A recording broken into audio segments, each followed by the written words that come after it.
La semana pasada vimos cómo el presidente de Estados Unidos, Donald Trump, se anotó un importante triunfo político. A pesar de oposición de algunos representantes y senadores republicanos que amenazaron con votar en contra hasta el último minuto, finalmente se aprobó el Big Beautiful Bill, el paquete fiscal que, según algunas estimaciones del Congreso de Estados Unidos, va a elevar el déficit fiscal en 3,4 billones de dólares, millones de millones para ser muy claros. Este paquete recorta impuestos, recorta el gasto para Medicaid, los estímulos para energías limpias, destina muchos fondos a medidas contra la migración, unos 150.000 millones de dólares, pero también hay personas que están diciendo que va a tener un efecto en lo que son las tasas, en lo que pueden ser los instrumentos treasuries a más largo plazo. Y están un poco quizás preocupados o no sobre eso. Y también del efecto que pueda tener en la renta fija y en mercados latinoamericanos. Para profundizar sobre eso, estoy con Priscila Robledo, economista jefe de la administradora de fondos Fintual, la cual opera en Chile y en México. Priscila nos acompaña desde Nueva York. Muchas gracias, Priscila, por estar con Bloomberg en español. ¿Cómo estás, Eduardo? Mucho gusto de estar aquí.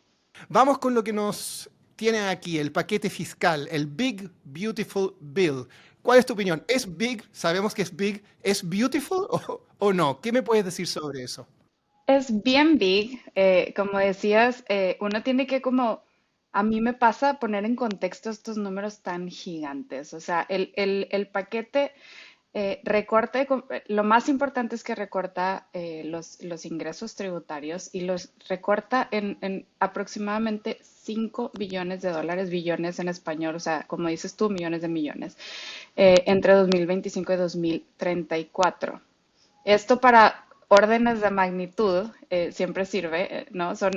Te podrías comprar Amazon, Tesla y Meta juntos, ¿no?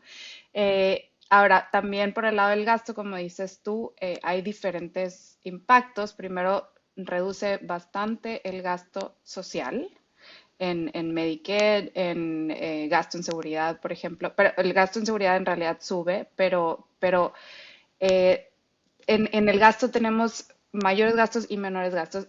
Sumando y restando, como dices tú, el déficit sube, ¿no? Sube 3,4 aproximadamente en los próximos 10 años. Esto es el PIB de India, ¿no? Para ponerlo en contexto.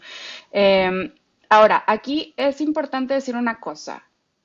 El baseline de esto no es que era precisamente austeridad fiscal, ¿no? O sea, la deuda de Estados Unidos hoy es 123% del PIB y ya se estimaba que siguiera subiendo los próximos 10 años a 135% del PIB, ¿no? Eh, Ahora, esto sube incluso más la deuda. Eh, Importante decir, Eduardo, que si todas estas cosas estuvieran pasando en algún país emergente, estaríamos viendo una crisis de confianza, ¿no? Y a lo mejor una crisis en la moneda, una crisis de la deuda, pero estamos hablando de Estados Unidos. Y el estatus hegemónico del dólar le da bastante más flexibilidad que a cualquier otro país del mundo. El viernes estuvieron cerrados los mercados, pero el dólar, por ejemplo, no se vio demasiado impacto. Y en realidad, esta medida, ¿no? La Big Beautiful Bill, se está discutiendo desde mayo y en realidad hasta ahora no hemos visto impactos grandes en las tasas que se puedan atribuir a esto en particular. Obviamente las tasas han venido subiendo en el último par de años desde el impacto inicial de la pandemia, pero no hay un impacto que se pueda atribuir directamente. Ahora, ¿esto se va a quedar así? No, no creemos. Nuestra visión en Fintual es que sí tendrá presión al alza para las tasas. Los mayores déficits hay que financiarlos, al final de cuentas. Y esto se espera que haya mayores emisiones de deuda y esto presione al alza a las tasas de interés. Lo que sí es que no esperamos impactos bruscos. Como te digo, se han visto impactos. Uno podría decir que ya estuvieron algo las tasas, pero no ha sido algo brusco, no es algo claro que haya sido por eso que el mercado no le guste. Por más que no se puede negar el impacto al alza en la deuda, Moody's diciendo ojo con la deuda, etcétera, ¿no? Ahora, por el lado del crecimiento, la legislación por sí misma sí podría tener cierto impacto positivo en el crecimiento, pero creemos que este sí igual será acotado. ¿Por qué? Porque beneficia más a los estratos de más altos ingresos y estos estratos son los que tienen menor propensión a gastar. Entonces, por ese lado, si bien podríamos ver algo de impacto positivo, tampoco creemos que vaya a ser algo así un game changer. Y en términos de moneda, como te comentaba, no se ha visto todavía impacto. Creemos que hay impactos que se contraponen, pero dentro de todo, también es probable que haya un impacto acotado porque unos efectos se suman, otros se restan. Y por ese lado, a la pregunta que decías de mercados emergentes, creemos que en realidad van a seguir sorteando bien este ambiente de incertidumbre, de mayores tasas, así como lo han hecho hasta ahora, ¿no? Los mercados emergentes. Ujú. De todas maneras, justo cuando estábamos comenzando esta semana, viene otro gran tema que el mercado está muy pendiente y que quería también tu opinión. Es el tema de que se acaban los 90 días, este plazo, el 9 de julio, desde el día de la liberación, y se vienen aranceles. Y ese tema podría afectar ya la inflación o el crecimiento en Estados Unidos. ¿Cuál es tu visión? Mira, es bien difícil el tema porque, bueno, no se sabe si se va a extender, si no se va a extender. Hace 3, 4 días escuchábamos que desde la administración que probablemente se extendía, luego que siempre no. Ahora, no, vamos a olvidarnos del va y viene, ¿no? A pesar, incluso pensando en que se extiende la pausa, en que no vuelven a subir, hoy por hoy la tasa de aranceles en Estados Unidos es la tasa promedio más alta en casi 9 décadas. Entonces, aunque se quedaran en el nivel en el que estamos, ¿no? Actualmente. Ahora, estos aranceles son negativos para el crecimiento económico, punto. Y más importante aún es que estos efectos de mayor incertidumbre pues limitan las inversiones que las empresas podrían hacer. Es difícil comprometerte a hacer una inversión, es difícil comprometerte a hacer alguna orden de equipo si no tienes previsión de cuánto va a costar, si no tienes previsión de cuáles van a ser las reglas del juego que van a prevalecer. Ahora, eso sí, Estados Unidos sigue teniendo ventajas comparativas bien importantes. El desarrollo, por ejemplo, y adopción de tecnología es algo que sigue siendo muy centrado en Estados Unidos, la productividad, etcétera. Esas son todas fortalezas que persisten. Pero sí es posible que veamos cierto freno en la actividad en los próximos meses. Esto ya empezamos a verlo desde el primer trimestre, ¿cierto? Y probablemente esto va a prevalecer por lo menos hasta el segundo y si no es que varios trimestres más. La Big Beautiful Bill por sí misma sí podría tener un impacto positivo, pero con todo esto sumando con los aranceles, con la mayor incertidumbre, no sería de sorprender esta desaceleración que se extienda hacia adelante. Ahora, por el lado de la inflación, esto es un impacto que es muchísimo menos ambiguo que por el lado del crecimiento. Por el lado de la inflación, los mayores aranceles son inflacionarios, ¿no? Y aunque aún no hemos visto el impacto en la inflación, todavía es acotado, va a llegar, creemos que va a llegar. La cadena de producción es bien larga y no sorprende que todavía no se hayan visto y no se hayan notado los impactos de los aranceles, pero creemos que va a llegar. Y esto es porque a menos de que el precio de los bienes exceda el precio internacional en al menos el valor del arancel, los comerciantes no van a transportar esos bienes, ¿no? Desde afuera hacia Estados Unidos. Entonces, con todo esto, creemos que sí los productores, esta es también una pregunta importante, y que se cuestiona la Reserva Federal, las autoridades, que si estos mayores precios eventualmente se van a o no traspasar al consumidor. Nosotros creemos que sí, de hecho, la Reserva Federal de Dallas aplicó una encuesta donde dice que el 76% de las empresas manufactureras y de comercio planean traspasar el precio de los mayores aranceles a los consumidores.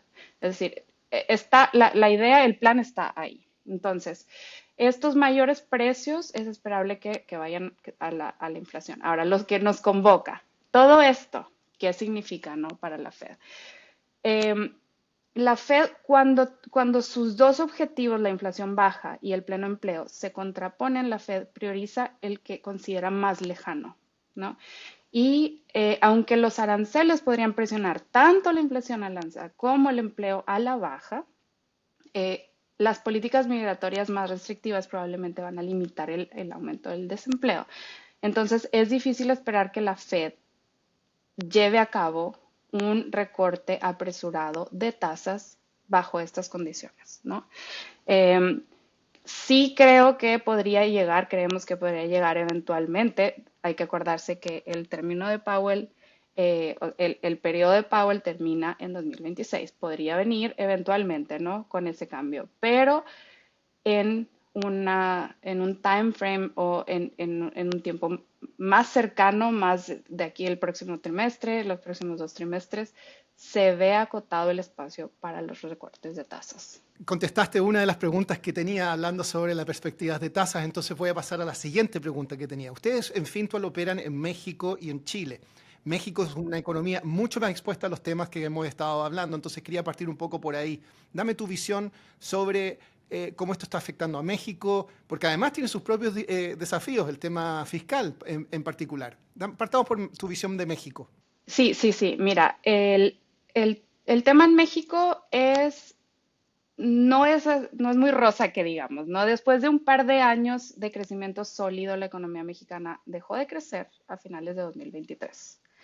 Hoy el PIB de México es el mismo que el que tenía la economía en octubre de 2023, es decir, está estancada. Esto se explica por una contracción en la actividad industrial y por un estancamiento en los servicios. Todo esto, parte de esto al menos ligado a el tema de Estados Unidos, a la mayor incertidumbre, a las amenazas arancelarias, etcétera. Eh, Aunque en términos relativos México enfrenta un tratamiento, sí, un tratamiento tarifario más favorable que otros países, ¿no? Desde Estados Unidos, dada la muy fuerte integración que tiene México con el país del norte, en realidad es un país que tiene mucha exposición, es muy vulnerable a los efectos negativos del proteccionismo. Eh, y en este contexto, probablemente la incertidumbre comercial de Estados Unidos siga poniendo un freno al crecimiento de México. El impulso a las exportaciones que vimos en los últimos trimestres reflejan en parte, Eduardo, compras anticipadas efectivamente ante la posibilidad, ¿no? De que subieran los aranceles. Y eso podría disiparse en la segunda mitad del año, si es que se llega a aclarar, ¿no? El panorama. No es un impulso que sea sostenible en el tiempo. Y por otra parte, el balance primario pasando desde deficitario en 2023 a superavitario en 2025, en 2024 a superavitario en 2025 también reduce el impacto fiscal. Entonces, y bueno, por el lado del consumo también hay cierta desaceleración, la masa salarial se está desacelerando, etcétera. Entonces, con todo esto, es probable que la economía cierre este año en el mismo nivel que el año pasado, es decir, que siga plana, eh, para retomar un ritmo pues más bien moderado de crecimiento en 2026. De nuevo, México es un país bastante expuesto a todo el ruido que viene desde Estados Unidos y no está siendo gratis. Y en Chile, ¿cómo están viendo el tema? Justamente hay también algunos temas, algunos desafíos, pero un poco más de crecimiento. ¿Cuál es la visión desde Fintual? Sí, sí, y de hecho en Chile se contrasta mucho porque no está llegando realmente un impacto muy notorio negativo en Chile. El crecimiento en realidad ha estado sorprendiendo al alza. Eh, los últimos, en general, cinco meses han sido crecimientos bastante por sobre lo esperado. Eh, y la economía ha venido en realidad de menos a más.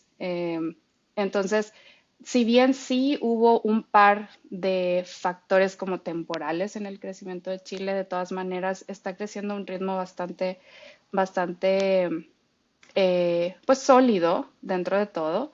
Y se ve un panorama en el que podrían sortear bastante bien el tema de los aranceles y el tema de la mayor incertidumbre, que dicho sea de paso, es negativo para todo el mundo, pero hay países más vulnerables que otros y Chile no es de los más vulnerables. Y tengo una última pregunta, Priscila. Fintual es conocido por los nombres que pone a los fondos. Risky Norris, Conservative Clooney, Super Conservative Strip. En este escenario del cual acabamos de hablar, ¿cuál están recomendando más? ¿Un Risky Norris, un Conservative Clooney o un Super Conservative Strip? Y primero de todo, le pusieron Conservative a Clooney, que quizás por eso se ofende, quizás, George Clooney. Pero, ¿cuál es la recomendación en este momento? Mira, nosotros recomendamos el nivel de riesgos no basado en situaciones de mercado ni en cómo estén las economías, sino basado en cada cliente y en cada necesidad del cliente. Basado también en el horizonte en el horizonte de tiempo en el que están pensando sus inversiones. Todas las economías y todo, siempre hablamos dentro de Fintual en el equipo en que en realidad uno siempre puede encontrar razones para no invertir. Siempre va a haber, independientemente del tiempo en el que te lo preguntes, una razón que suena lista o suena inteligente para no invertir o para ser más conservador o para retirar o para, etcétera. Y en realidad lo que se ha visto es que una y otra vez los mercados en el largo plazo tienden a crecer, tienden a rentar positivo. Entonces, nosotros no recomendamos que los clientes se basen en la situación específica del mercado para decidir si invertir o no. Esto que lo hagan más bien de nuevo, por el horizonte de riesgo que tienen. Entonces, como siempre, la recomendación es evaluar muy bien en qué momento van a necesitar el dinero y si es que estamos hablando de inversiones de un plazo largo, siempre la recomendación es mantenerse invertidos. Priscila Robledo, economista jefe de Fintual, que nos acompaña desde Estados Unidos. Muchas gracias por estar con nosotros en Bloomberg en español.